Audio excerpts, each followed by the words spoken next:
if we are working in the 3D printing industry, then it's super important, right? Because yeah, literally, I think even now some people are doing what they are calling in situ alloying. So it's the idea of whilst printing, you're creating the alloy in the 3D printing machine, like during the process. And that requires like a deep understanding of the material and how it evolves, like during the process. So yeah, I think that's the interesting link between these two.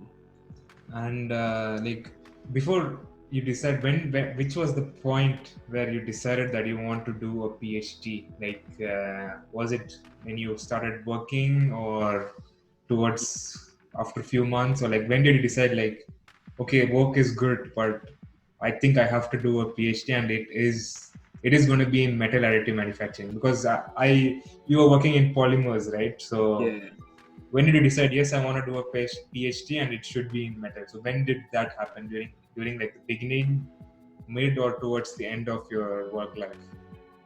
I think it started actually, I'd always wanted to work in metal, even before I started. So I remember when I was doing the interview, like to join Imensa, one of my questions was if the company was going to get into metal 3D printing, because while I was doing my research in my master's, I realized, metal 3D printing is super interesting. Expensive too. Yeah, and expensive. So I think I've always had this desire to get into metal 3D printing. But then I would say it's kind of intensified more in somewhere around the middle, because now I was more exposed to the industry. I was reading a lot of stuff, and I realized metal 3D printing is probably what will make the greatest impact in manufacturing. Like, of course, plastic 3D printing was making an impact, but then the impact that I felt I felt the greatest impact would be through metal 3D printing. Yeah. So that's when it really started. Yeah. So, other than work and studies, did you feel any cultural shock when it came to food? Between like food. Yeah. Well, I would say for me, I've always been I eat everything. Like there's very little that I'm not picky at all, let me say. So for me, I've always been interested in trying new food, and being in the UAE, that was very interesting because there are so many cultures and so many like different kinds of food to try. Yeah. So for me, that was like, it was kind of like paradise, because wherever you want, just go to. If you want to eat Yemeni food, you just go to the Yemeni restaurant. If you want to eat Indian food, you just go to the Indian restaurant. So that was nice. Like I could explore all these food curiosities. Yeah. There was one more thing, I don't know, but I remember once or twice you made Ghanaian dishes and you bought, and I felt like the spices you use and the way the dish looks, it was very close to like Indian, like even all the other African countries, like I've like Ethiopia, Eritrea, and even like Nigeria, Ghana, like I don't know what. Or like maybe because of the trade or something, but the spices you use, the way the dish looks, everything is like similar. And even like I tasted your dish and it tasted the same thing. It was like I'm tasting all the spices that I have used. Yeah. It's also something I've realized. I don't know how it came to be, but from conversations I've had with people from India I've met here, I've come to realize it's literally the same ingredients we use. Literally, it's the same ingredients. Like you have your onion, your hot peppers, your ginger, your garlic, and the initial process is very similar. So now I understand why it tastes the same, because it's literally the same thing. I don't know how that happened.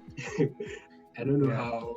It's like basically if you want to start cooking any Indian dish, the first ingredient that you put in the pan is oil, and then you throw in your onions, and then ginger, garlic, and then tomato. This is any dish that you want to start. This is the base.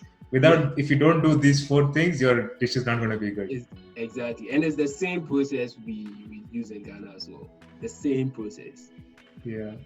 So yeah, Maybe because of the trade, or like, I have no idea. But I think you have also told there are lots of Indians living. You have seen at least there's an Indian community in Ghana.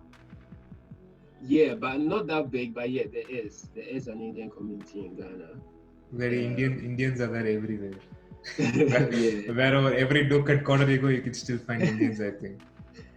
yeah. I think it's one of the countries with the largest diaspora of people. So I think it's close to 21 million people from Indian descent who are living outside.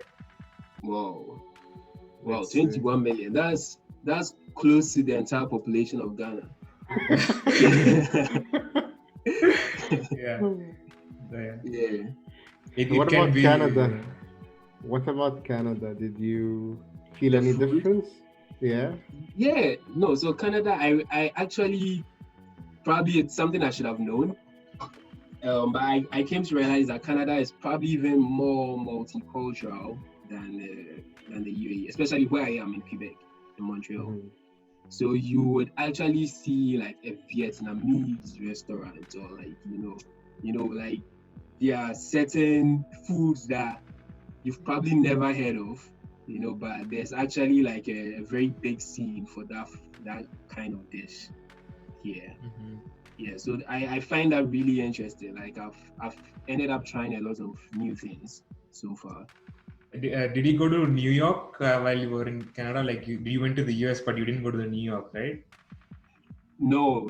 Whilst I was in Canada, no. But I've been to New York though before, and it's also pretty much similar.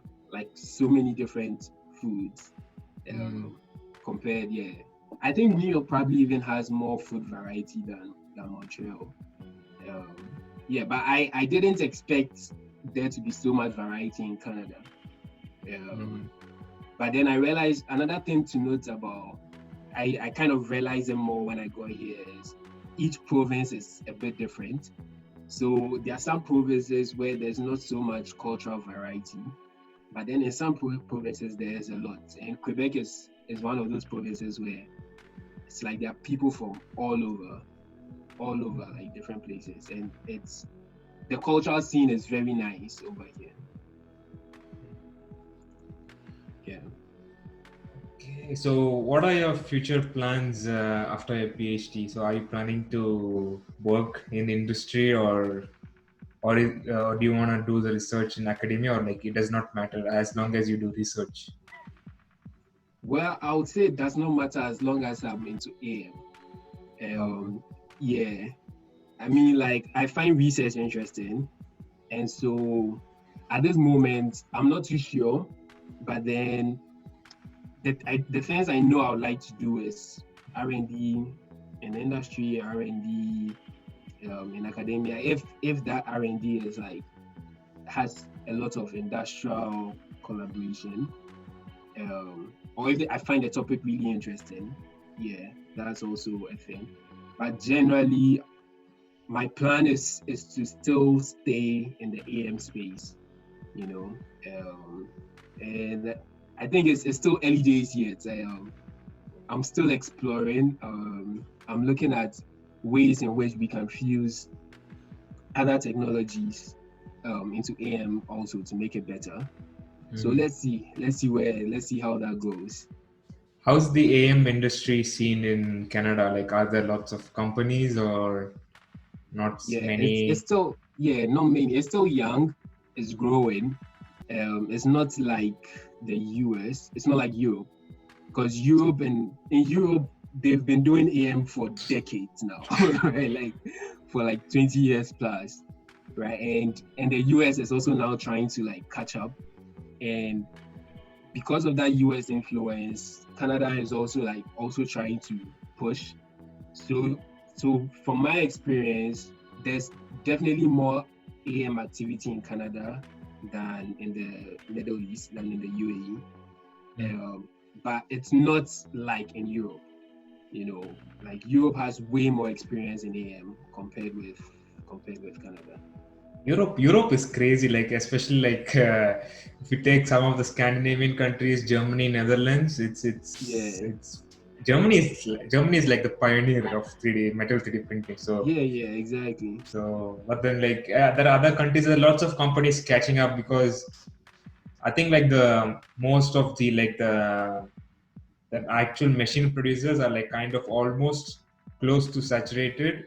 So like you have lots of companies like popping up for the post processing and Yeah, all those things yeah, because a lot of companies follow because like surface finish is a problem. You have lots of companies popping up and like yeah, all this unique hipping cycles that are popping up, the post processing, yeah, because that's exactly. where because there are some companies that are ridiculous. Like there's one company, what they're trying to do is you don't need to remove supports. So what happens is you design your supports in such a way and then you throw it in that chemical bath and that Yeah. removes your supports. Oh, okay.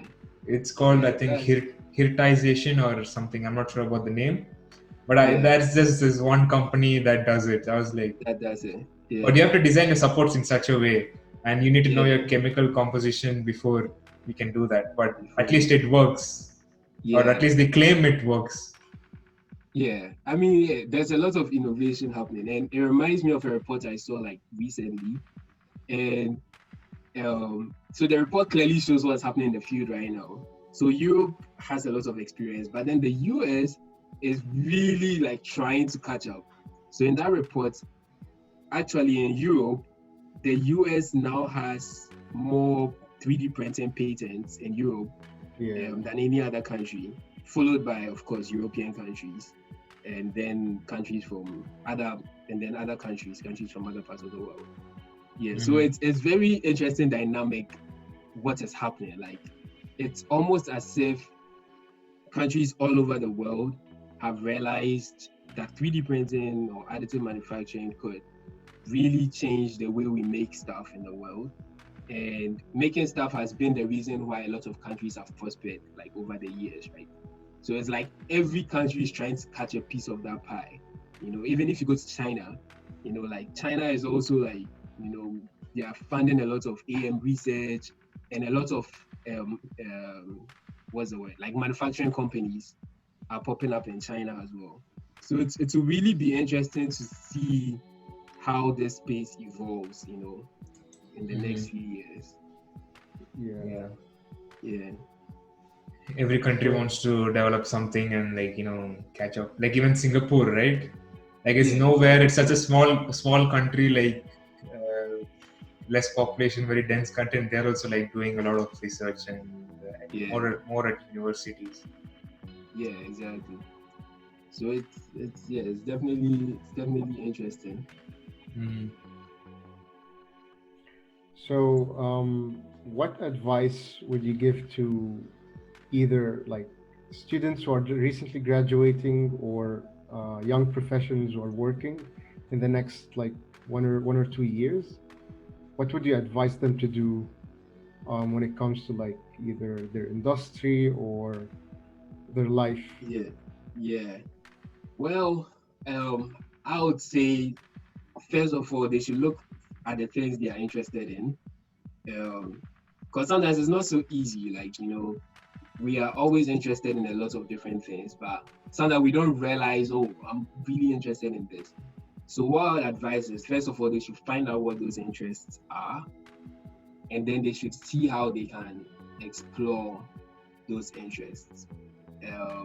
They should also be open to try new things, because sometimes you wouldn't know what you're interested in until you actually try it out, and then you realize, oh, I really like this.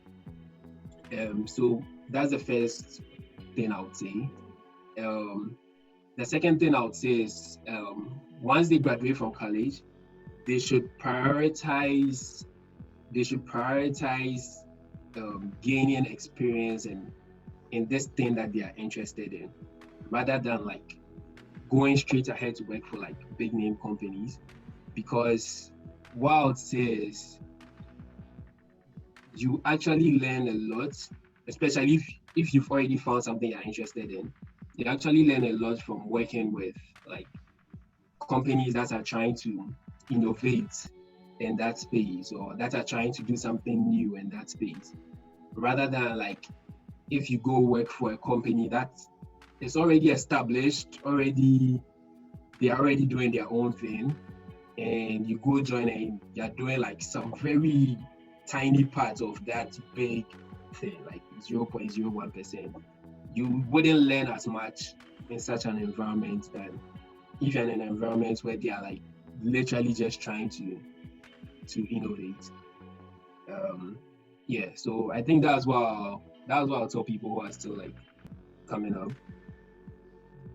Yeah, pretty much that. Okay. So thank you very much for this insightful interview, and we hope to see you in the next coming episodes, maybe in the future. Maybe. Yeah. All right.